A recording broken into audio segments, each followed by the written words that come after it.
எல்லாருக்கும் வணக்கங்க. எல்லாரும் எப்படி இருக்கிறீங்க? நாங்கள் ரொம்ப நல்லா இருக்கிறோம். என்னோட சேனலை சப்ஸ்கிரைப் பண்ண எல்லாருக்குமே ரொம்ப ரொம்ப நன்றி. இன்றைக்கி நான் என்ன வீடியோ உங்களோட ஷேர் பண்ணுறேன்னு பார்த்தீங்கன்னா, என்னோட லன்ச் டு நைட் ரொட்டீனை தான் நான் உங்களோட ஷேர் பண்ணுறேன். இப்போ வாங்க நம்ம வீடியோக்குள்ளே போகலாம்.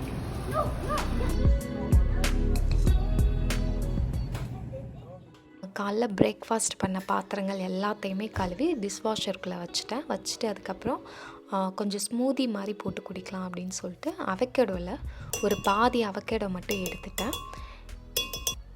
அதுக்கப்புறம் அதில் ஒரு 5-6 ஆல்மண்ட், ஒரு பாதி வாழைப்பழம், 2 பேரிச்சம்பழம், அப்புறம் பால். நான் வந்து ஹோல் மில்க் தான் எடுத்துருக்கிறேன். நான் பாலை காய்ச்சலாம் செய்யலை. பட் நம்ம ஊரில் இந்தியாவில் வாங்குறீங்கன்னா நல்லா காய்ச்சி ஆற வச்ச பாலை சேர்த்துக்கிட்டோம்னா நல்லாயிருக்கும். ஸோ இது எல்லாத்தையுமே நான் மிக்ஸி ஜாரில் போட்டு நல்லா அடிச்சுக்கிட்டேன். நம்ம இந்த அவகேடோ வந்து நம்ம இந்தியாவில் வந்து பட்டர் ஃப்ரூட் அப்படின்னு சொல்லுவாங்க. இது பாதி அவகேடோ போட்டால் தான் நல்லாயிருக்கும். ஃபுல் அவகேடோ போட்டு நம்ம பால் ஊற்றினோம் அப்படின்னா ரொம்ப க்ரீமியாக வரும். அது வந்து ஸ்மூதி குடிக்கிற மாதிரி இருக்காது. ஸோ இந்த மாதிரி பாதி அவகேடோ போட்டு பண்ணோம், பாதி அவகேடோ பாதி பனானா போட்டு பண்ணோம் அப்படின்னா கொஞ்சம் குடிக்கிறதுக்கு கொஞ்சம் தண்ணியாக நல்லாயிருக்கும், டேஸ்ட்டாகவும் இருக்கும், உடம்புக்கு ஹெல்த்தியும் கூட. இது வந்து எங்கள் வீட்டில் ஹரியும் ஆதிரனும் ரொம்பவே நல்லா குடிப்பாங்க. ஒரு டைமில் இது வந்து ரெகுலராக நாங்கள் குடிச்சிட்ருந்தோம். ஸோ இடையில விட்டுட்டோம், திரும்ப இப்போ ஆரம்பிச்சிருக்கோம் கொஞ்சம் ரெகுலராக குடிக்கலாம் ஸ்மூதி எல்லாம் போட்டு அப்படின்னு சொல்லிட்டு.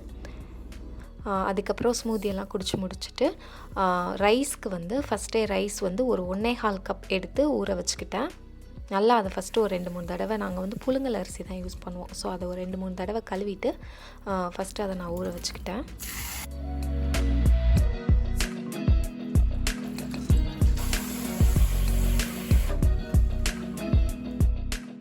அப்புறம் பார்த்திங்கன்னா நைட்டு வந்து தால் மக்னி பண்ணலாம் அப்படின்னு சொல்லிட்டு அதுக்கு மதியமே இந்த மாதிரி கருப்பு உளுந்து இருக்குது பார்த்திங்களா, அது ஒரு 1/2 கப். நான் வந்து எல்லாமே மெஷரிங் கப்பில் தான் எடுத்துக்கிட்டேன். 1/2 கப் கருப்பு உளுந்து, அதில் பாதி வந்து இந்த ரெட் பீன்ஸ் இருக்குது, கிட்னி பீன்ஸ் சொல்லுவோம் இல்லையா, ரெட் பீன்ஸ், அதையும் போட்டு அதை நல்லா கழுவிட்டு ஸோ அதை மதியமே நான் ஊற வச்சுக்கிட்டேன் அப்படின்னா நைட்டு வந்து குக்கரில் வந்து விசில் விடுறதுக்கு ஈஸியாக இருக்கும். ஸோ அதை வந்து அப்படியே மதியம் சமைக்கும் போதே நான் எடுத்து கழுவி ஊற வச்சுக்கிட்டேன். இன்றைக்கி லன்ச் என்னன்னு பார்த்தீங்கன்னா தக்காளி ரசம், மோர் கூட்டு, பூசணிக்காய், வெள்ளை பூசணிக்காயில் மோர் கூட்டு, பருப்பு பொடி, ஆந்திரா ஸ்டைலில் பருப்பு பொடி, இதெல்லாம் நல்லா நான் வறுத்து அரைச்சிக்கிட்டேன். ஸோ அது எப்படி பண்ணுறது அப்படின்னு பார்த்தீங்கன்னா ஃபஸ்ட்டு வந்து தக்காளி ரசம் பண்ண ஸ்டார்ட் பண்ணிட்டேன். தக்காளி ரசத்துக்கு கொஞ்சமாக ஒரு 1/4 கப் அளவு புளியை வந்து கரைச்சி தனியாக எடுத்து வச்சுக்கிட்டேன். அதுக்கப்புறம் இந்த மாதிரி தக்காளியை வந்து மிக்ஸி ஜாரில் போட்டு அதை நல்லா ப்யூரியாக அரைச்சிக்கிட்டேன்.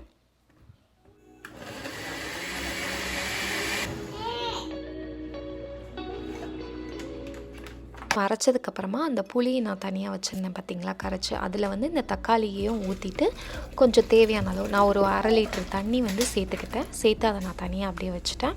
இங்கிட்டு பார்த்திங்கன்னா சாதத்துக்கு வடிக்கிறதுக்கு தண்ணி நல்லா கொதிச்சிருச்சு. ஸோ அதுக்கப்புறம் அந்த ஊற வச்ச ரைஸ் எல்லாம் சேர்த்து தேவையான அளவு உப்பு போட்டு அதை மிக்ஸ் பண்ணி நான் மூடி வச்சுக்கிட்டேன்.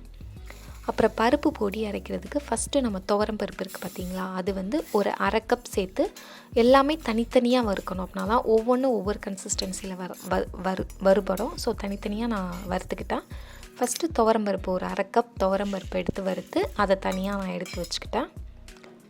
அதுக்கப்புறம் துவரம் பருப்பில் பாதி 1/4 கப் வந்து கடலைப்பருப்பு, நம்ம குழம்புக்கெல்லாம் போடுவோம் இல்லையா, அந்த கடலைப்பருப்பை அதையும் நல்லா அந்த மாதிரி லைட்டாக ப்ரௌன் கலர் வர வறுத்து தனியாக எடுத்து வச்சுக்கிட்டேன். அதுக்கப்புறம் பாசிப்பருப்பு ஒரு 1/4 கப் எடுத்து அதையும் தனியாக வறுத்து எடுத்து வச்சுக்கிட்டேன். லாஸ்ட்டாக பார்த்திங்கன்னா ஒரு 1.5 டீஸ்பூன் மல்லி, 1.5 டீஸ்பூன் சீரகம், இதையும் ரெண்டையும் சேர்த்தே நான் வந்து வறுத்துக்கிட்டேன்.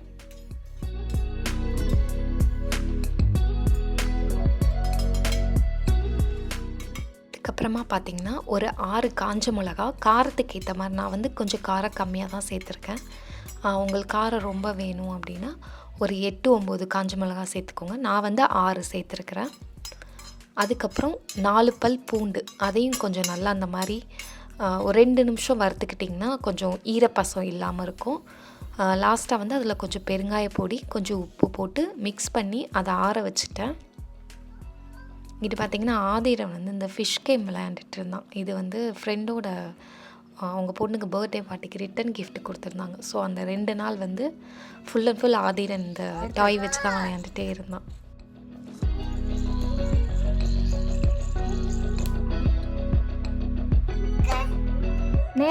நேரா உட்காரு, நேரா உட்காந்து.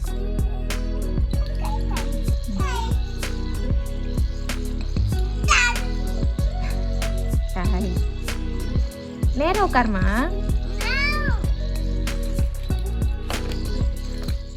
அதுக்கப்புறம் இந்த தக்காளி ரசத்துக்கு தனியாக புளியும் தக்காளியும் மிக்ஸ் பண்ணி வச்சுருக்கேன் பார்த்தீங்களா. அதில் வந்து இந்த மாதிரி காம்போடு சேர்த்த கொத்தமல்லி இலையை வந்து அதையும் சேர்த்து நல்லா மிக்ஸ் பண்ணி தனியாக ஒரு பாத்திரத்தில் ஊற்றிக்கிட்டேன் கொதிக்க வைக்கிறதுக்கு. அந்த புளியோட பச்சை வாசனை போகணும். ஸோ அந்த அளவுக்கு ஒரு 10 நிமிஷம் மீடியம் ஃப்ளேம்லேயே கொதிக்க வைக்கணும். நான் வந்து அதில் கொஞ்சம் மஞ்சள் பொடியும் 2 பச்சை மிளகாவை இந்த மாதிரி 2ஆக கட் பண்ணி சேர்த்துக்கிட்டேன். இந்த சைடு பார்த்திங்கன்னா மோர் கூட்டுக்கும் ரெடி பண்ணிக்கிட்டு இருந்தேன். ஆல்ரெடி மோர் கூட்டு வந்து நான் எப்படி பண்ணணும் அப்படின்ட்டு நம்ம சேனலில் போட்டிருக்கிறேன். ஸோ இந்த ரசத்துக்கு பார்த்திங்கன்னா கொஞ்சம் மிளகு, கொஞ்சம் சீரகம், அப்புறம் 3 பல் பூண்டு. இதை வந்து நல்லா அந்த இடிக்கிற கல் இருக்குது பார்த்திங்களா, அதில் வந்து போட்டு நல்லா இடிச்சுக்கிட்டேன். இது வந்து நிறைய பேர் கேட்குறீங்க எங்கே வாங்கினீங்க அப்படின்னு சொல்லிட்டு. நான் வந்து இதை ஐக்கியாவில் வாங்கினேன். இடித்து வச்சதை வந்து லாஸ்ட்டாக அந்த ரசத்தில் சேர்த்துட்டு கூடவே கொஞ்சம் பெருங்காய பொடி, தேவையான அளவு உப்பு போட்டு லாஸ்ட்டாக ஒரு 5 மினிட்ஸ் மட்டும் மீடியம் ஃப்ளேம்லேயே கொதிக்க விட்டுக்கிட்டேன். இந்த சைட் பார்த்திங்கன்னா பருப்புக்கு வறுத்து வச்சுருந்தோம் இல்லையா, பருப்பு பொடிக்கு, அது வந்து ஆறிடுச்சு கம்ப்ளீட்டாக. ஸோ அதை மிக்ஸி ஜாரில் போட்டு ரொம்ப கோர்ஸாக அரைக்கக்கூடாது, கொஞ்சம் நல்லா பொடியாக அரைக்கணும்.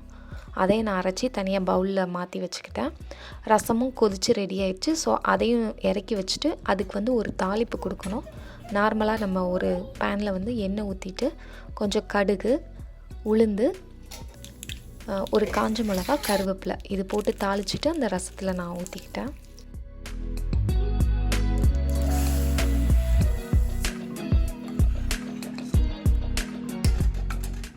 அதுக்கப்புறம் மோர் கூட்டும் ரெடி ஆயிடுச்சு. வெள்ளை பூசணிக்காயில் மோர் கூட்டு பண்ணேன் இல்லையா, அதுவும் ரெடி ஆயிடுச்சு. ஸோ அதுக்கும் ஒரு தாளிப்பு கொடுத்துக்கிட்டேன்.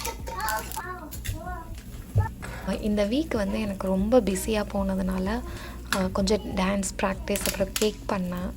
அதனால் என்னால் வீடியோ ரெகுலராக போட முடியல. ஸோ இனிமேல் நான் கண்டிப்பாக கொஞ்சம் ரெகுலராக வீடியோ போட ட்ரை பண்ணுறேன். அவ்வளோதாங்க, லன்ச் முடிஞ்சது. ஒரு சிம்பிளான லன்ச்சு தான். தக்காளி ரசம், பூசணிக்காய் மோர் கூட்டு, ஆந்திரா பருப்பு பொடி. ஃபஸ்ட்டு இந்த பருப்பு பொடியை வச்சு கொஞ்சம் நெய் அதில் விட்டு சாதத்தில் பிசைஞ்சு சாப்பிட்டோம் அப்படின்னா சூப்பராக இருக்கும். அதுக்கப்புறம் நம்ம ரசம் மற்ற குழம்பு எதாவது வச்சு சாப்பிட்டோம் அப்படின்னா ரொம்பவே நல்லாயிருக்கும். ஸோ கண்டிப்பாக ட்ரை பண்ணி பாருங்கள்.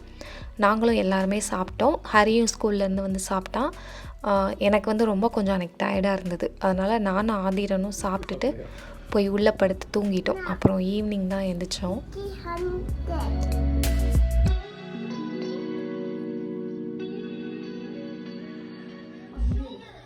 2 மணி நேரம் நல்லா தூங்கி எழுந்திரிச்சிட்டேன். தூங்கி எழுந்திரிச்சிட்டு வழக்கம் போல் சாமிக்கு வந்து விளக்கு போட்டுட்டு அதுக்கப்புறம் டீ குடிச்சிட்டு ஆதிரனை வந்து எங்கள் வீட்டுக்காரர் குளிப்பாட்டிட்டார். ஸோ குளிப்பாட்டினதுக்கப்புறம் ஹரிக்கு வந்து மறுநாள் ஸ்கூலில் வந்து ஃப்ரூட் சாலட் பண்ணுறதுக்கு ஃப்ரூட்ஸ் எல்லாம் வாங்கிட்டு வர சொல்லியிருந்தாங்க.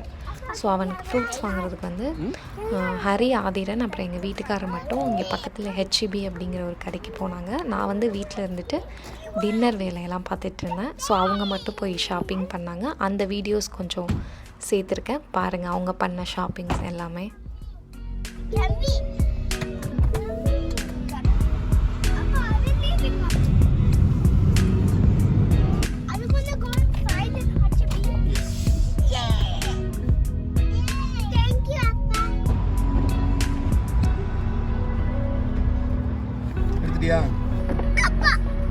Ma.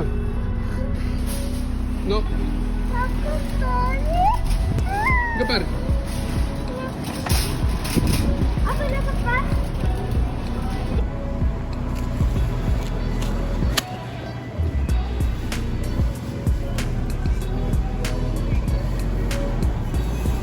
அப்பா பாப்பா.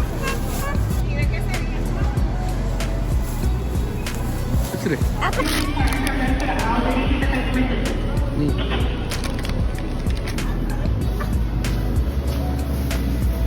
Go, go, go. Good job, Haji. I will take all the food. No, no. Look at blue eggs, Papa. No, no.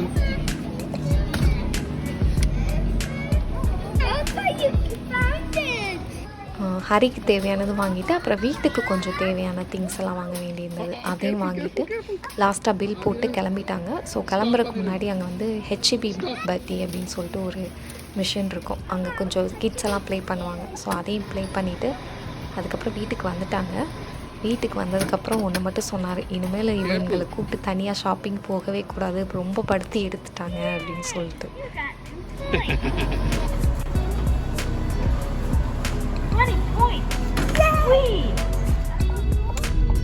Who's this faster, Papa? Baby or Daddy or... எடுத்துட்டு வா. போலாம். Night dinner என்னென்னு பார்த்தீங்கன்னா, அந்த தால் மக்னிக்கு ஊற வச்சுருந்தேன் பார்த்தீங்களா, அந்த இது. அதுக்கப்புறம் சப்பாத்தி. ஸோ தால் மக்னிக்கு வந்து அந்த ஊற வச்ச பயிர்கள்லாம் குக்கரில் போட்டு தேவையான அளவு கொஞ்சம் உப்பு போட்டு அதை வந்து ஒரு 6 விசில் விட்டு தனியாக எடுத்து வச்சுக்கிட்டேன்.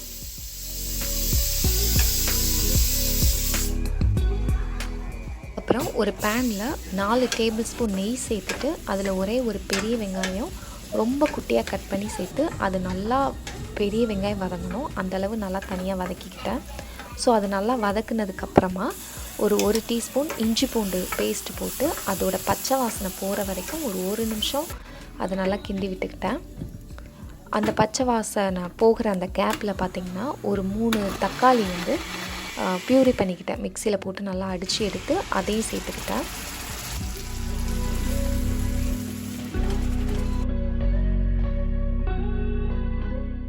தக்காளி பேஸ்ட் வந்து நல்லா மிக்ஸ் பண்ணதுக்கப்புறமா அதில் வந்து 1/2 டீஸ்பூன் நல்லா காரமான மிளகாய் பொடி, 2 டீஸ்பூன் காஷ்மீர் ரெட் சில்லி பொடி சேர்த்து மிக்ஸ் பண்ணிவிட்டு அதோட அந்த எண்ணெயெல்லாம் அந்த நெய் ஊற்றிருக்கோம் பார்த்திங்களா, அந்த நெய் நல்லா பிரிஞ்சு வரணும். ஸோ மூடி வச்சுட்டேன். அதுக்கப்புறம் இந்த பருப்பு வந்து நல்லா வெந்துருச்சு. ஸோ அதையும் தனியாக எடுத்து வச்சுட்டேன். அந்த தண்ணியை வந்து நம்ம கீழே ஊற்றிடக்கூடாது, அந்த தண்ணியில் தான் நிறையா சத்து இருக்கும். ஸோ அந்த தண்ணியும் சேர்த்து தான் நம்ம வந்து குக் பண்ணுறோம். இது நல்லா அந்த தக்காளியோட அந்த பச்சை வாசனை போனதுக்கப்புறமா அந்த தண்ணியோடையே அந்த வேக வச்சிடணும் இல்லையா பயிறு, அதையும் சேர்த்து நல்லா மிக்ஸ் பண்ணிக்கிட்டேன்.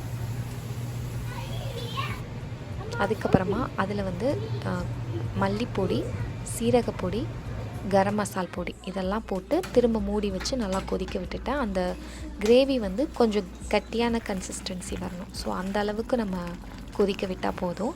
இதோட அளவுகள் எல்லாமே நான் டிஸ்கிரிப்ஷனில் கொடுக்குறேன், கண்டிப்பாக செக் பண்ணி பாருங்கள்.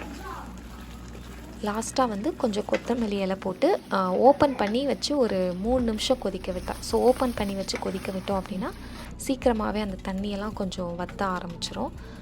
இந்த ஒரு கன்சிஸ்டன்சி வந்ததும் தனியாக அதை இறக்கி வச்சுட்டு அதுக்கு ஒரு தாளிப்பு கொடுக்கணும். ஸோ அது தாளிக்கிறதுக்கு பார்த்திங்கன்னா 2 டேபிள் ஸ்பூன் பட்டர் இருக்குது பார்த்திங்களா, அதை நல்லா உருக்கிக்கிட்டேன். நல்லா உருகினதுக்கப்புறமா அதில் 1/4 டீஸ்பூன் காரமான மிளகாய் பொடி, அப்புறம் ஒரு 1/4 டீஸ்பூன் காஷ்மீர் ரெட் சில்லி பொடி, 1 டீஸ்பூன் அளவு கசூரி மேத்தி இதை போட்டுட்டு அது நல்லா பொரிஞ்சதும் அந்த தால் மக்னி பண்ணி வச்சுருக்கோம் பார்த்திங்களா, அதில் போட்டு நல்லா மிக்ஸ் பண்ணிக்கிட்டேன். இது வந்து ரொம்ப ரொம்ப ஹெல்த்தியான ஒரு இது. ஸோ இது கண்டிப்பாக பசங்களுக்கு செஞ்சு கொடுங்க, ரொம்பவே டேஸ்ட்டாகவும் இருக்கும். ரொம்ப காரமாக இல்லாமல் கொடுத்திங்கன்னா நல்லா சாப்பிடுவாங்க. லாஸ்ட்டாக வந்து கொஞ்சம் ஹெவி விப்பிங் க்ரீம் இருக்குது பார்த்திங்களா, அந்த க்ரீம் ஊற்றிட்டு சப்பாத்தி வச்சு நாங்கள் எல்லோரும் சாப்பிட்டோம். சில பேர் மார்ச் மந்த் வந்து பர்த்டே செலிப்ரேட் பண்ணுறதுக்கு கமெண்ட் பண்ணியிருப்பீங்க. நான் நிறைய பேர் கமெண்ட் பார்க்காம விட்டுருப்பேன். ஸோ அதுக்கெலாம் ரொம்ப சாரி. இப்போ வந்து நான் ஏப்ரல் மந்த்து பர்த்டே செலிப்ரேட் பண்ணுறவங்களோட நேம் சொல்கிறேன்.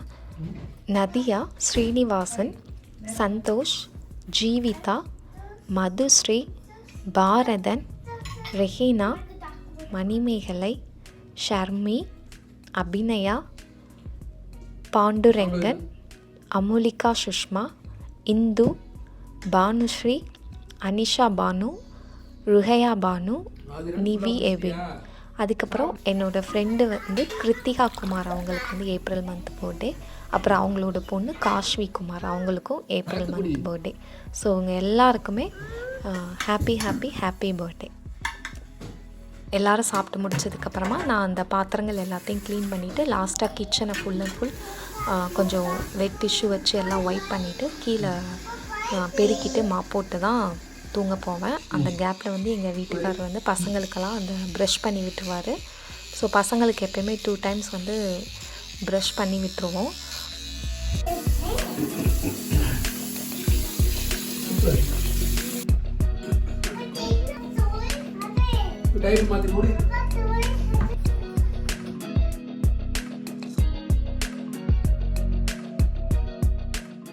ஆதிரனுக்கும் டைப்பர் மாற்றிட்டு அப்புறம் நானும் கிச்சனில் எல்லா வேலையும் முடிஞ்சுது. ஸோ நாங்கள் தூங்க போயிட்டோம். லாஸ்ட்டாக தூங்குறதுக்கு முன்னாடி வந்து ஹரி வந்து பெட் டைம் அந்த ஸ்டோரி ரீட் பண்ண சொல்லுவான். ஸோ அவங்க அப்பா வந்து ஸ்டோரி 2 பேருக்கும் ரீட் பண்ணிகிட்டு இருந்தாங்க. அவ்வளோதாங்க. இந்த வீடியோ கண்டிப்பாக உங்களுக்கு பிடிச்சிருக்குன்னு நான் நினைக்கிறேன். இந்த வீடியோ எப்படி இருந்தது அப்படின்னு சொல்லிட்டு எனக்கு கீழே கமெண்ட் பண்ணுங்கள். உங்கள் அந்த ரெசிபீஸ் எல்லாத்தையுமே ட்ரை பண்ணிவிட்டு அந்த ஃபோட்டோஸ் எல்லாத்தையுமே என்னோடய இன்ஸ்டாகிராம் பேஜில் வந்து ஷேர் பண்ணுங்கள். தேங்க்யூ.